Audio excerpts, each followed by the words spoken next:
2 years ago in Maybrook, a teacher named Justine entered her classroom only to find it empty, except for one student, Alex Lilly. The night before at 2:17 in the morning, her other 17 students had walked out of their houses and disappeared into the darkness, running with their arms stretched out. Security systems were triggered, so there were plenty of videos of them leaving, but no signs of a kidnapper. The cops talked to Alex and Justine multiple times, but neither of them knew anything. For the following month, the school was closed for the investigation. Several searches were conducted to no avail. When the school reopened, the town held a meeting with Principal Marcus. Almost everyone blamed Justine for the disappearances, claiming she had done something to cause the kids to leave. Justine tried to tell the parents that she loved the kids, but they just kept insulting her. Marcus tried to protect her, but the parents called him an accomplice. A detective had to escort Justine out of the building to keep her safe. Afterward, Justine went to the store to buy liquor since she had been drinking heavily after the incident. Suddenly, she received a call from an anonymous ID and heard a voice threatening her, so she immediately hung up.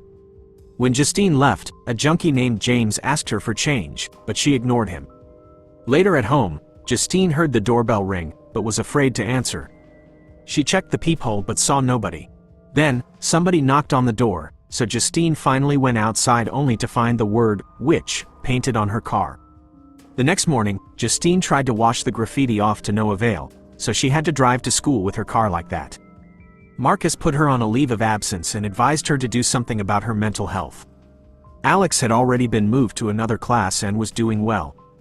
Justine wanted to speak to him, but Marcus forbade it, saying that Justine had a pattern of overstepping professional lines. He used examples like her hugging a crying child and driving a kid home after they missed the bus. A frustrated Justine returned to her car and had a breakdown.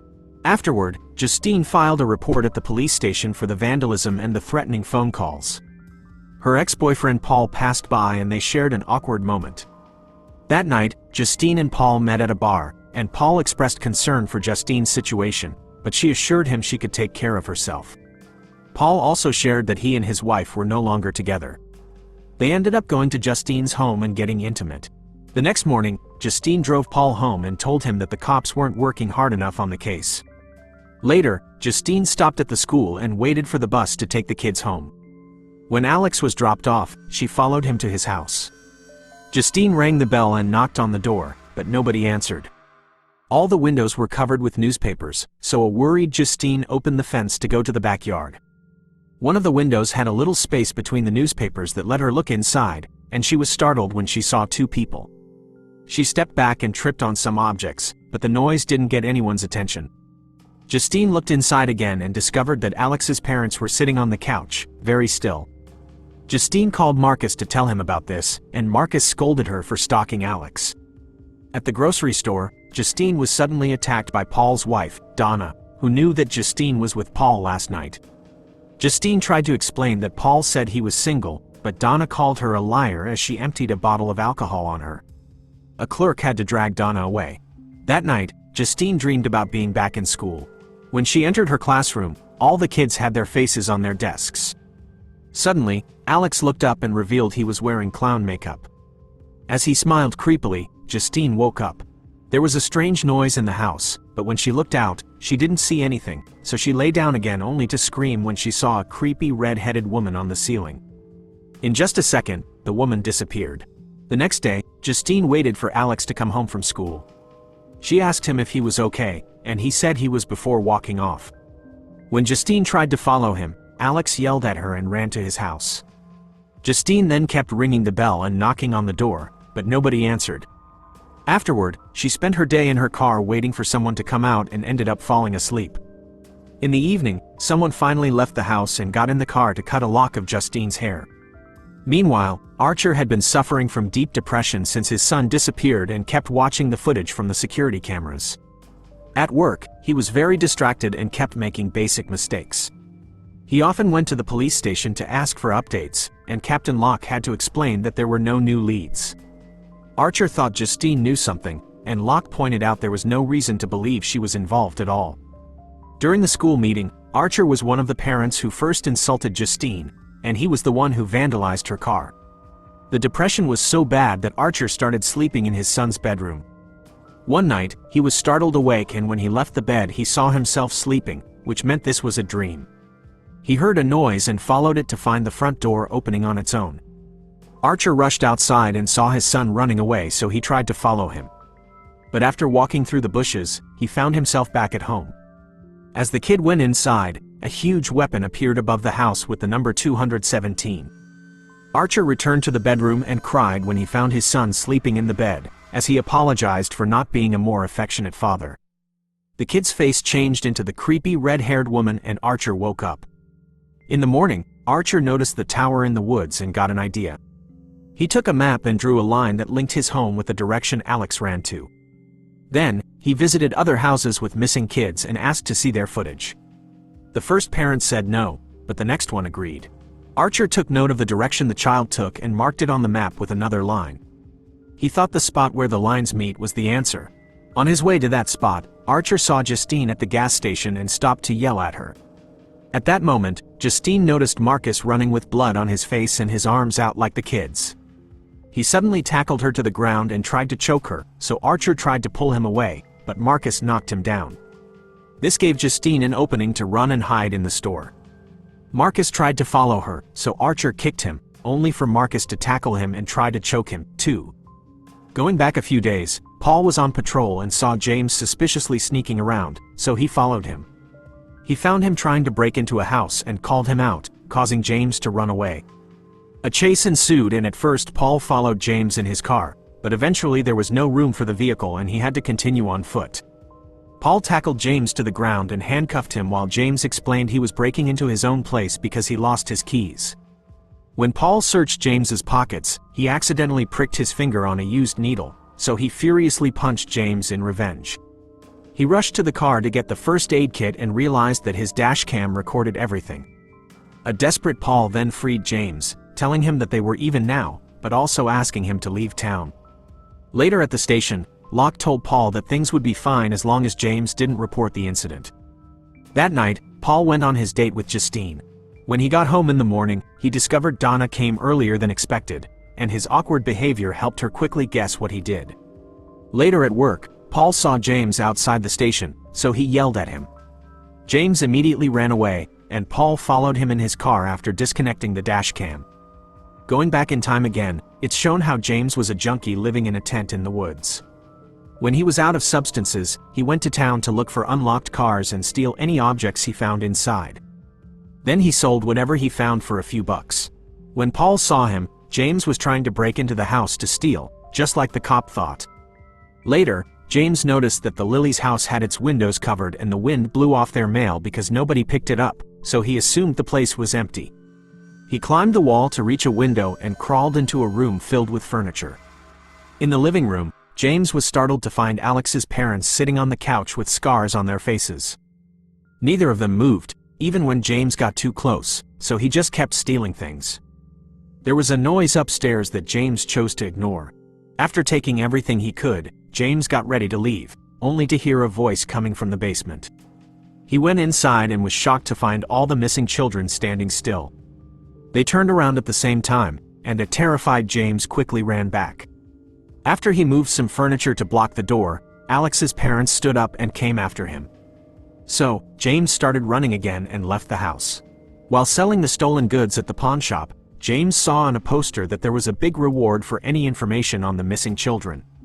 After using the money to buy more of his favorite substance, James called the police to tell them where the kids were. The cop was skeptical, so he asked him to come to the station to have a talk. When James was about to go in, Paul saw him and yelled at him. So, James ran to hide in the forest. He was shocked to find the red-headed woman waving at him and rushed to hide in his tent. Moments later, a shadow appeared outside the tent, so James attacked it with his needles. It turned out to be Paul, who dragged James out of the tent to point his gun at him. James saved himself by yelling that he knew where the kids were. Following James's directions, Paul made it to the Lillys' house. In the car, James watched in shock how Paul rang the bell and someone opened the door to let him in. Hours passed and it wasn't until nightfall that Paul came out. He rushed toward the car as if in a trance and dragged James out while growling like an animal. James yelled for help, but nobody heard him before he was dragged into the house. Going back in time again, Marcus was in the supermarket when he got the call from Justine telling him what she saw. Marcus promised to talk to Alex's parents to investigate. However, on the day of the meeting, the one who showed up was the red-headed lady. This was Alex's Aunt Gladys, who said that Alex's parents were sick and couldn't leave the house. Marcus explained that there had been a welfare complaint regarding Alex and his obligation was to speak to the kids' legal guardians, so he would have to either visit the house or call the authorities. The next day, Gladys showed up at Marcus's home. When she asked for some water, she demanded that it was in a bowl.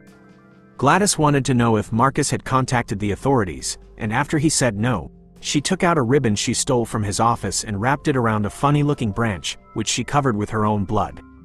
When Marcus's husband, Terry, came closer with a cloth for her injury, Gladys cut off a lock of his hair. Marcus grabbed the phone to call the police, only for Gladys to ring a bell. This put him in a trance that made him drop the phone. As his body started to tremble, Gladys wrapped the hair around the stick too before breaking it. Suddenly, Marcus jumped on Terry and started choking him while puking a strange black liquid all over his face. Then, he repeatedly headbutted Terry's face, killing him. Marcus didn't stop until Gladys threw the stick in the bowl. After washing the branch, Gladys removed Terry's hair and wrapped Justine's before breaking it again. This sent Marcus on a mission to kill her.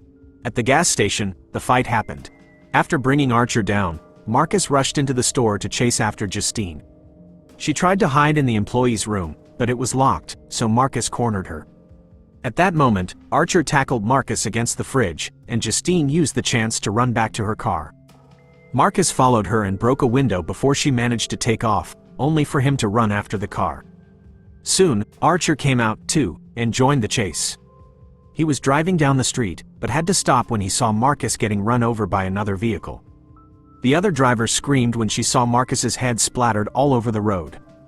Later at the hospital, Archer told the cops everything. On his way out, he found Justine waiting for him to thank him for saving her. After what happened, Archer didn't believe she was guilty anymore. He told her that Marcus was running the same way the kids did and showed her the map. Justine immediately recognized the marked spot as Alex's house. Another jump in time shows Alex before the disappearances. He was a very shy and lonely kid, and his classmates always harassed him for being weird. His parents were a happy, loving couple who one day informed him that his Aunt Gladys would be staying with them because she was sick.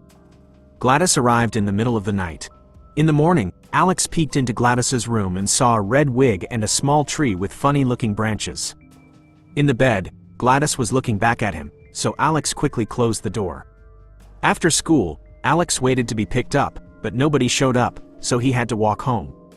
In the living room, he found his parents sitting at the table as if they were in a trance. They said a few words to him, but they were cold and robotic. Then, a healthy-looking Gladys welcomed him home and told him that his parents were fine. A terrified Alex didn't let her touch him and threw some water at his dad's face, but he only brushed it off. Gladys scolded him and sent him to his room without dinner. The next morning, Alex found everyone at the table. His parents had red eyes and wouldn't move. Gladys asked Alex not to tell anyone at school that she was there or that his parents were resting. As a threat, she broke a branch over a water bowl and forced the parents to grab forks. They repeatedly got stabbed in the face and Alex couldn't stop them. They only froze when Gladys threw the branch in the bowl.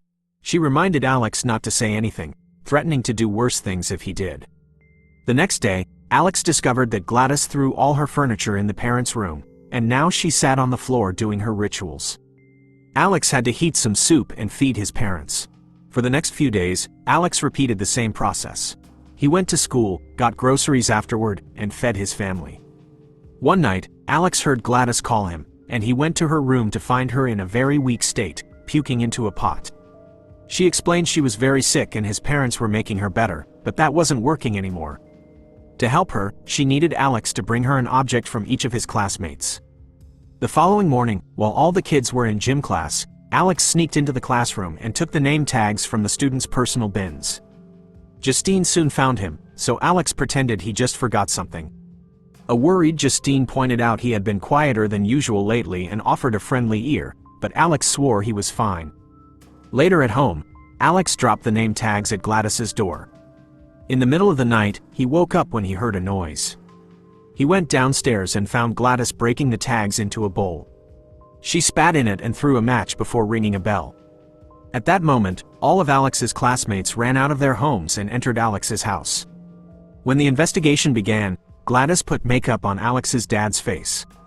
During the interrogation, she told the cops that he suffered a stroke and couldn't speak.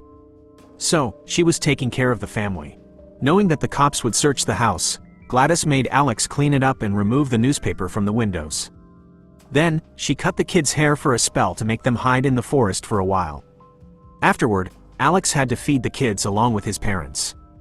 One day, he came home after school and saw a police car outside.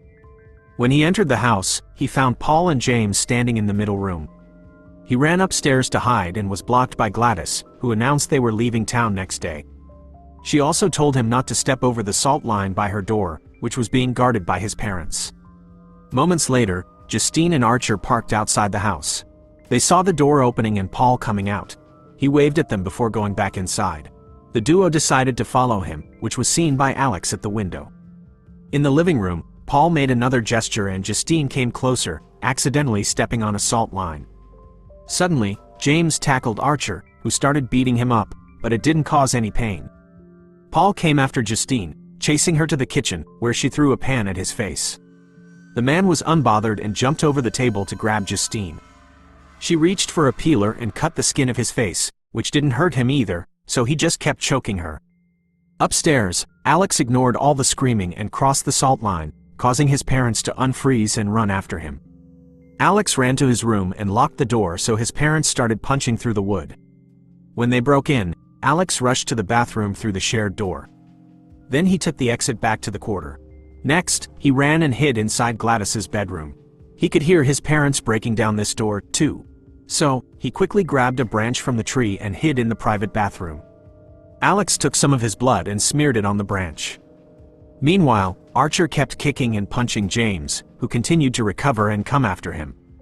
Eventually, James managed to tackle Archer through the basement door, revealing all the kids. Justine managed to grab Paul's gun and shot him in the neck, yet he was still standing while a black liquid came out of the hole. This left Justine no choice but to shoot Paul in the head. Then, she rushed to the basement and shot James, too. A desperate Archer started looking at all the kids, searching for his son. He was suddenly startled by Gladys, who ripped his necklace off his neck. Seconds later, Archer surprised Justine from behind and started choking her while Gladys watched them. At the same time, Alex took a hair from Justine's wig and wrapped it around the branch before breaking it. Suddenly, the kids ran out of the basement and went after Gladys, who quickly left the house. As the children jumped through the windows, Gladys ran through the neighbor's house. So, the kids broke their windows and doors, too. All the neighbors watched in shock as Gladys ran around the neighborhood with a bunch of kids following her, climbing over fences and breaking any glass that got in their way. Eventually, a girl managed to tackle Gladys to the ground, and the kids piled on top of her to finally kill her by ripping her body apart. Gladys's death caused Archer and Alex's parents to finally snap out of the spell. Justine went upstairs and found Alex hugging his parents. Archer followed the trail of destruction to reunite with his son. After the incident, Alex's parents were institutionalized and he went to live with a kinder aunt. The other children reunited with their families, but it took them a while to speak again. Make sure to subscribe and turn on notifications so you can watch more videos like this. Thanks for watching.